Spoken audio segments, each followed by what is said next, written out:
So for this video, I'm going to be discussing my June wrap-up, all the books that I read and all of the books that I attempted to read in the month of June. And overall, June was a pretty good month. I did not find another 5-star read, unfortunately, but I did find a lot of great books, which I will talk about here. So short intro here, and I'm holding my laptop and it's slipping, oh boy. But without further ado, let's go ahead and jump right into it. So one book that I believe that I started in May, but I ended up finishing it at the beginning of June, is actually Killing Commandator by Haruki Murakami. Yet another really good Haruki Murakami book. Not perfect. It's got some weird stuff in it, of course. It's Haruki Murakami. But I really did enjoy it. I gave it 4 stars. It's about a guy who's really good at painting portraits, but then all of a sudden his wife out of the blue wants a divorce, and then he kind of just ditches everything and moves to this small town in Japan, and his life takes a turn when he meets a guy, a neighbor, and he's actually living in a house that was owned by like a very famous Japanese painter, and there's some weird stuff's going on in the house. It's really good, and it's narrated by Kirby Hayborn, which really helps because he's my favorite audio narrator. I had a really fun time with this.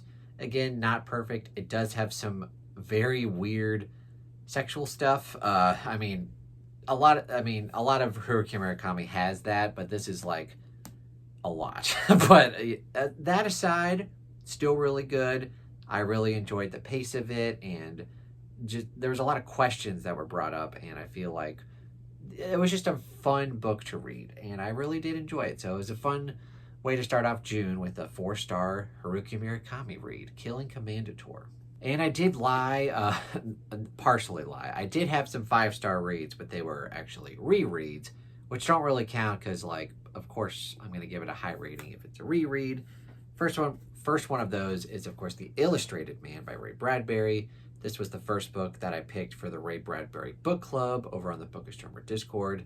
This was a lot of fun, and we had a lot of people read it along with us, and they really liked it. Generally, people were positive about most of the stories, and this is definitely one of my all-time favorite collections. Probably still my favorite Bradbury collection, either this one or October Country. It's really good, and it was really hard for me to rank all of them. There's like 20 stories in here. I did rank all of them, but pretty much I like all of them, so it's kind of hard. There's no duds in here, which is fantastic to get a collection that like all of the stories are worth reading. So yeah, this was a lot of fun, and if you're curious, next month during July, we're going to be reading Fahrenheit 451, which is a classic, very short and very good for the Battle of the Bands readathon that we're going to be doing in July. So definitely look forward to that. But yeah, The Illustrated Man, one of the best collections ever, in my opinion. 5 stars. And speaking of 5-star rereads, we also are starting Legends of the First Empire read-along, of course, starting with book 1, Age of Myth by Michael J. Sullivan. This book in particular is one of my all-time favorite fantasy books. I gave it 5 stars. I think I've read this book like 3 or 4 times now. I forgot how funny this book is. There's some laugh-out-loud moments, but also there's just great character work, great world building. Just everything about this book and this series is a lot of fun, and this was our first book that we started with the read-along. And like I mentioned with the Bradbury Book Club, we're going to be continuing. We'll be reading book 2 in July, Age of Swords. Might be my least favorite in the series overall, but it'll still be a lot of fun to reread it and kind of remember what happens in that book. But yeah, Age of Myth is definitely one of my favorite in the series and one of my favorite fantasy books in general. I also read What Lies in the Woods by, who is this by? Kate Alice Marshall. And this was our Thrill Chiller Kill book club pick for the month of June. This might be my favorite book that we've read so far this year for Thrill Chiller Kill. Last month in May, we did Mother May I, which I gave 4.5 stars. But What Lies in the Woods, I was so tempted to give it 5 stars, but I decided that I'm really only going to give 5 stars to books that I'm potentially going to reread. And while I did have a fantastic time with this book, probably not going to reread it ever again, or at least not anytime soon. But the journey of it was just so much fun. And I know some people, I think, who are reading along with us for Thrill Chiller Kill, they were kind of, they picked up on what was going on. I was kind of clueless throughout the whole book, so getting a bunch of reveals was really fun throughout the book, and figuring out what was going on. All the characters were really good. I love when thrillers have compelling characters, and this one, for me at least, had a bunch of compelling characters. And yeah, it was just a lot of fun. Definitely one of the better thrillers that I've read this year. I was very tempted to give it 5 stars, but like I said, I'm only going to give, like, I know when something's 5 stars, and this one just is not that. It's 4.5 stars. It's still fantastic. If you haven't read it, definitely check it out. But yeah, 4.5 stars, still really good. I also read Unsold by Will White. This is the first book in the Cradle series, like I think it's 12 books in this long fantasy series. And this was my Patreon pick for the month of June. And this was picked by Andrea, not Andrea Stewart, Andrea B. Knight. She picked this for me to read in June, which was fun because I've had this Audible for a long time and I just never got around to it. Wasn't quite sure if it would be for me, but I did read it. I was kind of lukewarm on it. It had some good moments. It had some iffy moments. I actually didn't really know that it had sort of a sci-fi element to it as well. That kind of took me for a loop, and I was like, wait a minute. But overall, it was fine. It was good. I gave it 3 stars. I know many, many people say that the first book is the weakest, and that with each entry in the series, you start to get more character growth, and the writing gets better, and the story gets more compelling. So I have book 2. I will be reading it eventually down the line. But like I said, book 1 wasn't a big hit for me. I liked it. It was okay. I'll continue with book 2 eventually. But yeah, for right now, Unsold gets 3 stars. I also read A Touch of Light by Tiago Abdallah. And the reason that I read this book was also Andrea B. Knight, because she won kind of like the random number generator game I do over on the Bookastromer Discord. I randomly pick a number between 1 and 100, and whoever guesses it, either the closest or on the dot, gets to choose a book for me. And she did. I think she actually guessed it like right on the money. So yeah, she picked A Touch of Light, which again, I had on my Audible for quite a while, never got around to it, always was interested, but now I had the excuse to actually read it. And what did I think of it? It was fine. It was okay. It didn't meet up to my expectations because I know a lot of people love this book, love this series. But for me, like, it was good, but I didn't really get attached to any of the characters. And it's got some interesting world building aspects. But for me, like, it's all, especially for fantasy, like, I need to be grounded somehow. And usually with all of this other stuff that's happening, like, I gotta care about the characters. And for me, I didn't really get attached and I wasn't compelled by really any of the characters. So unfortunately, it only gets 3 stars from me. I probably will not be continuing with the series. Tiago Abdallah is definitely a good writer, but for me, I didn't get along too well with the characters, so it was just okay. I also reread Harry Potter and the Goblet of Fire, which is book 4 in the Harry Potter series. And this was interesting because this was the only book I hadn't read as an adult. So if you kind of know my weird history with Harry Potter, I read the first 4 books as a kid and then was not interested after that. But then in college, I always wondered, oh, how did Harry Potter end? So I read book 5 and 6 and 7 and then went back and reread books 1 and 3, but for whatever reason, didn't go back to reread book 4. But now I've reread it for the first time in a very long time. And I really did enjoy it, although with my reread that we've been doing for the read-along over on the Bookastromer Discord, of course, we've got a ton of stuff going on. The first 3 books I gave 5 stars, really enjoyed them, had really no complaints. With this one, this is where we start to get the chunky books. Like, this is like 700 pages, and I feel the length now. That's what she said. But anyway, it's a bit bloated, and it's got it's got kind of like some YA stuff. Like, the first 3 books are kind of just middle grade stuff, but we get like dance and ball stuff happening and just teenage hormone, blah, blah, blah. All that stuff I didn't really care about. I was really in it for the Wizard tournament and Harry Potter trying to figure out how he's gonna, get past all the stuff he has to. All of that was very compelling, and the ending was great, and the antagonist and the twist. All of that's, of course, great. But it's a bit bloated. Didn't really care about the dance stuff. So it gets 4.5 stars. So actually, this is my least favorite so far with my rereads. The first 3 books I gave 5 stars, and this one gets 4.5 stars. Still really good, and overall, probably the series will just get 5 stars as a whole. But yeah, Goblet of Fire, 4.5 stars, solid. I also did kind of like a random number generator for my physical unread TBR because I want to eventually read more of those so I can, get rid of them and make more room for the shelves for future books. And that's what I did. I got How It Happened by Michael Cortia. Not really sure how to pronounce that, but this is just a random thriller book that I really had no expectations for, but I really got along with it. I gave it 4 stars. For the first, I'd say like 70-75%, I was thinking this was going to be like a new favorite. I was compelled from page 1. It's basically about this woman who's giving a confession about how she and a few other people helped murder and hide these bodies, and you're following this investigator who's like really deadpan and like we got our guy, like we get this, but then they go to find the bodies and the bodies aren't there, and they're basically just like, okay, well, this witness isn't reliable, but like the investigator is like dead set on like, no, she's reliable. Like if you look at her and just, it's really good. And of course the characters are compelling. The story was compelling. The mystery was compelling. The ending wasn't great, which kind of, it does, I won't say it falls off a cliff.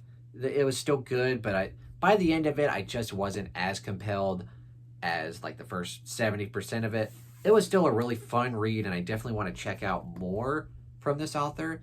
But for this book, I'm going to give it 4 stars. Like I said, it started out fantastic. The ending kind of petered down a little bit, but it's definitely worth checking out if you want a new thriller author to find. I also did have 1 DNF this month, and it was also kind of a random number generator. I think this was one I was supposed to read in May or April, and I never got around to it. But I decided to give The Unwritten Book by Samantha Hunt a try. Now, I had read her previous books, and one of my favorite books of all time is Mr. Splitfoot. I read that years and years ago, gave it 5 stars. And then I read a few other ones and kind of had mixed results. And this is actually kind of like a nonfiction book. And I wasn't really quite sure what it was about going into it, but kind of realizing what it was about, like you get a little bit ways in, and it's kind of like Samantha Hunt just talking about writing and life in a very just, I don't know, loosey-goosey way. I don't know how to describe it, but it just wasn't for me. And then you figure out like, oh, this is actually about her dead dad's manuscript for like a book that he started writing but didn't finish, and I guess she's gonna like take a look at that and kind of explore that. But I was not in the mood for this, so I DNF'd it very quickly. I'm probably not going to give it a chance, or a second chance I should say, but yeah, it just doesn't seem like something I'm going to enjoy a lot, so I'm just going to go ahead and DNF it and get rid of it. And the last book I have to talk about, I actually just finished this book last night. Had a really fun time with it. Yeah, let's just jump into it. It's called The Bone Dolls Twin by Lynn Flell. Oh God, Flewling? I can't pronounce that. How do you pronounce that, guys? But anyway, this is the first book in a fantasy trilogy called the, oh God, what is it called? I know things. It's called the something triad. I'll edit it up here, but it's the first book in a fantasy trilogy, and this is kind of one of the more unique fantasy books I've ever read. It's weirdly boring, but also compelling. I don't really know how to describe it, but one of the reasons why I loved this book so much, I did give it 4 stars. It's not perfect, but one of the reasons that I really did enjoy this book is the writing style, which normally I don't give a crap about prose and like writing and how beautiful something is. But for whatever reason, the writing in here was just so compelling. I just loved the way that the author described things and just set up scenes. I just really enjoyed the writing of it, which is kind of rare for me. I don't really care. Like, I know a lot of people will read like, Robin Hobb or maybe like Steven Erikson or something, and they're just really in awe of the prose. I don't really care, but for whatever reason, this book really did it for me. And if you haven't heard of this, I think this was written in like 2001. It's about this, how do I even describe this? This book is kind of hard to describe the premise of it because it's so kind of weird, but like basically there's this prophecy that basically says like as long as there's a queen on the throne, like everything will be good.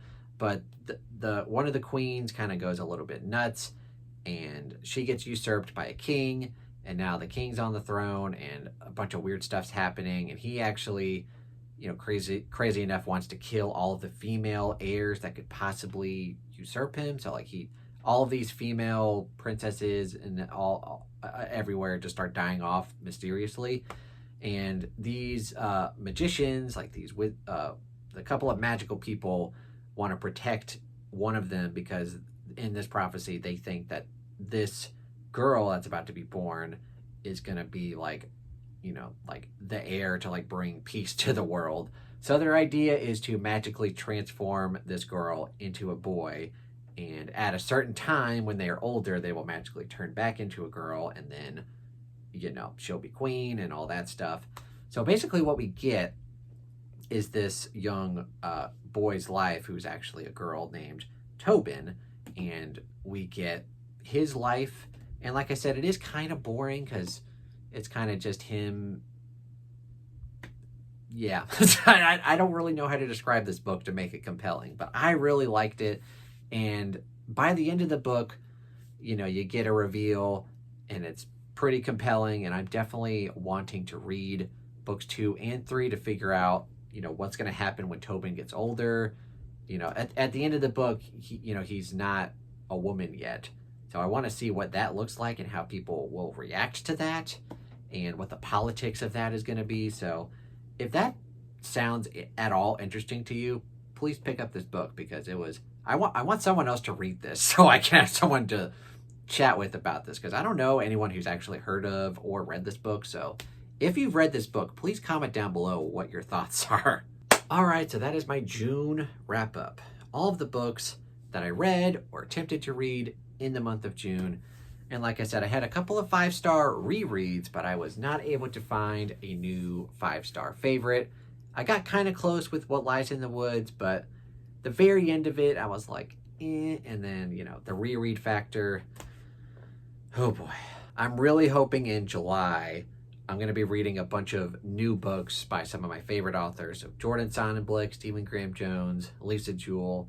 I'm hoping one of those is going to be 5 stars, because I still only have one 5-star book for the year, and that's Just Like Home by Sarah Gailey. Fantastic book. Unpopular opinion, but yeah, I'm really hoping to find some new favorites soon, because normally by the half-year mark, I've got like at least a couple, if not like 5 or 6, like 5-star reads, you know. I've got a bunch of 4.5 stars, you know, like this month I've had a few no 5-star reads. Oh well, we'll see. But anyway, what do you guys think of the books that I read for this month, especially Bone Doll's Twin? Have you read it? And if not, are you interested? Because I want someone to read it and discuss it with. What are your favorite books that you read in the month of June? Comment all of that lovely stuff down below. Also, thank you guys so much for watching. If you enjoyed the video, please give it a thumbs up. Subscribe to the channel. Subscribe to the Bookish Drummer Discord, where, like I've mentioned, Ray Bradbury Book Club, Harry Potter Read Along, Michael J. Sullivan Read Along, Throw Chill or Kill Book Club. We got a whole bunch of stuff going on. So if that all sounds good, sign up. Thank you guys so much for watching, and have a fantastic day.